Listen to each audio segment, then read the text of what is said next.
It has been 128 years since the last country in the world abolished slavery, and 53 years since Martin Luther King pronounced his I Have a Dream speech.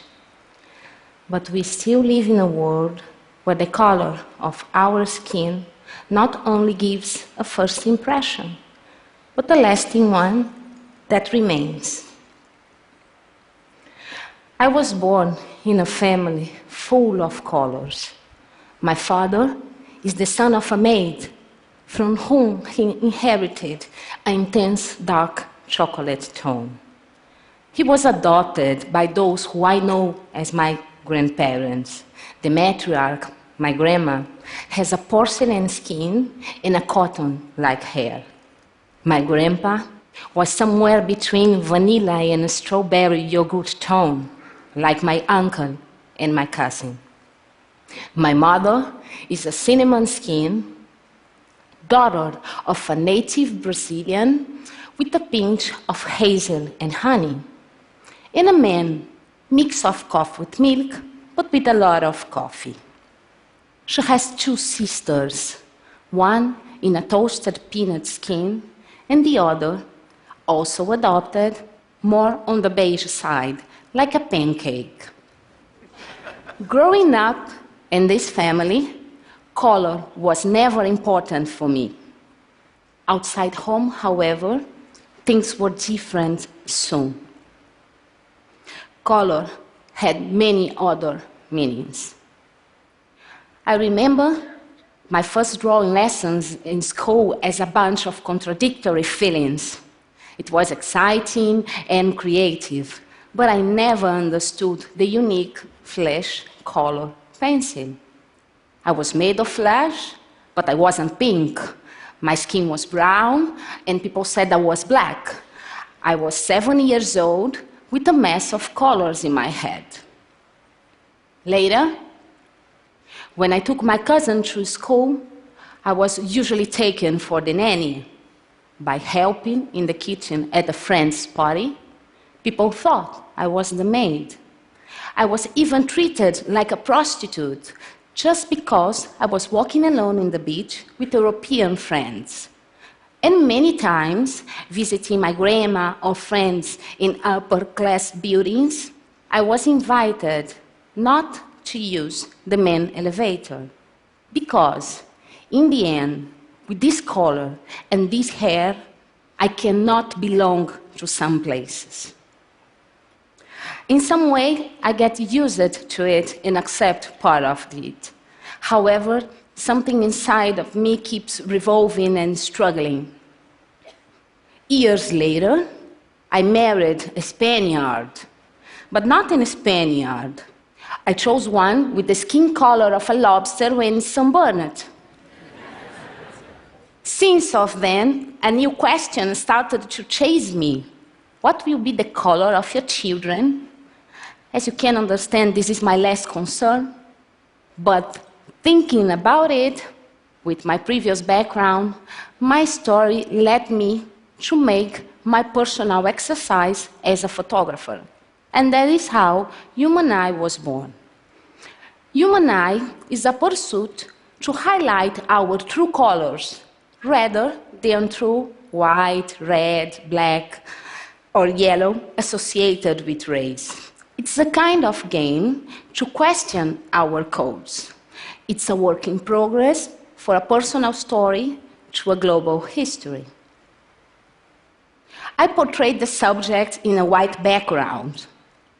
Then, I choose an 11-pixel square from the nose, paint the background, and look for the corresponding color in the industrial palette Pantone. I started with my family and friends. Then, more and more people joined the adventure, thanks to public calls coming to the social media. I thought that the main space to show my work was internet, because I want an open concept that invites everybody to push the share button in both the computer and their brain. The snowball started to roll. The project had a great welcome. Invitations, exhibitions, physical formats, galleries and museums just happened. And among them, my favorite, when Human Eye occupies public spaces and appears in the street. It fosters a popular debate and creates a feeling of community. I have portrayed more than 3,000 people in 13 different countries, 19 different cities around the world, just to mention some of them. For someone included in the Forbes list, to refugees who cross the Mediterranean by boat. In Paris, from the UNESCO headquarters to a shelter. And students, both in Switzerland and favelas in Rio de Janeiro. All kinds of beliefs, gender identities, or physical impairment. A newborn or terminal ill. We all together build Human Eye. Those portraits make us rethink how we see each other. When modern science is questioning the race concept, what does it mean for us to be black, white, yellow, red? Is it the eye, the nose, the mouth, the hair? Or does it have to do with our origin, nationality, or bank account? This personal exercise turned out to be a discovery. Suddenly, I realized that Human Eye was useful for many people. It represents a sort of mirror for those who cannot find themselves reflected in any label. It was amazing that people start to share their thoughts about the work with me. I have hundreds of that I will share with you too. A mother of an 11-year-old girl wrote me, "Very good for me as a tool to work on her confidence. As this past weekend, one of her girlfriends argued with her that she does not belong and should not be allowed to live in Norway. So, your work has a very special place in my heart, and it's very important for me." A woman shared her portrait on Facebook and wrote, "All my life, people from across the globe had difficulties to place me in a group, a stereotype, a box. Perhaps we should stop. Instead of framing, ask the individual, how would you label yourself? Then I would say, hi, I'm Maciel, I'm a Dominican Dutch, I grew up in a mixed family, and I'm a bisexual woman." Besides these unexpected and touch reactions, Human Eye find a new life in a different variety of fields. Just to show you some examples, illustrators and art students using it as a reference for their sketches and studies. It's a collection of faces. Researchers in the fields of anthropology, physics, and neuroscience use Human Eye with different scientific approaches related to human ethnicity, optophysiology, face recognition, or Alzheimer's. One of the most important impacts of the project is that Human Eye was chosen to be the cover of Foreign Affairs, one of the most relevant political publications. And talking about foreign affairs, I found the perfect ambassadors for my project. Teachers. They are the ones that use Human Eye as a tool to educational purposes.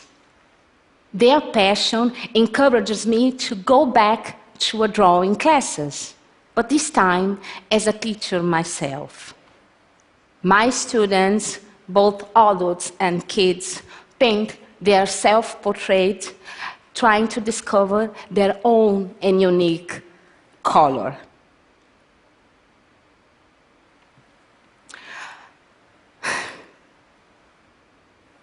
As a photographer, I realized that I can be a channel for others to communicate. As an individual, as Angelica, every time I take a picture, I feel that I'm sitting in front of a therapist. All the frustration, fear, and loneliness that I once felt becomes love.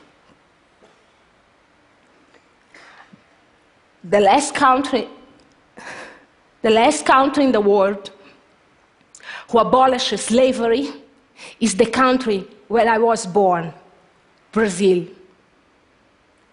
We still have to work hard to abolish discrimination. That remains a common practice worldwide, and that will not disappear by itself. Thank you.